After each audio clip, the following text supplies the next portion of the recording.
మా ఇంట్లో మేము 14 మంది పిల్లలు పెంచాం. నాకు 14 మంది పిల్లలు, ఇద్దరు నాకు నా భార్యకు పుట్టిన వాళ్ళు. ఆ టోటల్గా అందరూ ఇంట్లోనే పెరిగారు. కొంతమందికి పెళ్ళిళ్ళు అయిపోయాయి, పిల్లలు కూడా పుట్టారు. ఇప్పుడు కొంతమంది కాలేజెస్లో ఉన్నారు, కొంతమంది ఇప్పటికీ నా ఇంట్లోనే ఉన్నారు మా పిల్లలు. వాళ్ళను మేము రోల్స్ పంచుకున్నాం. నా భార్య నేను ముందే మాట్లాడుకుని రోల్స్ పంచుకున్నాం. ఏంటంటే, నేను డిసిప్లిన్ చేయలేను, అది నా క్యారెక్టర్ కాదు, నా నేచర్ కాదు. డిసిప్లినింగ్ అనేది నా చేత కాదు, అది ఆమె చేస్తుంది. బెత్తం పట్టుకోవాలన్నా, వాళ్ళని ఇరగదీసేయాలన్నా ఆమె.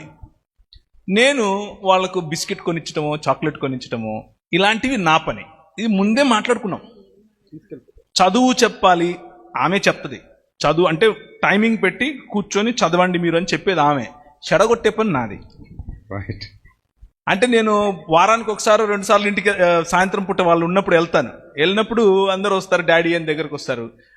నేను డిసిప్లిన్ చేసి ఆమె డిసిప్లిన్ చేస్తే పిల్లలు ఏమవుతారు, రెబెలియస్ అయిపోతారు.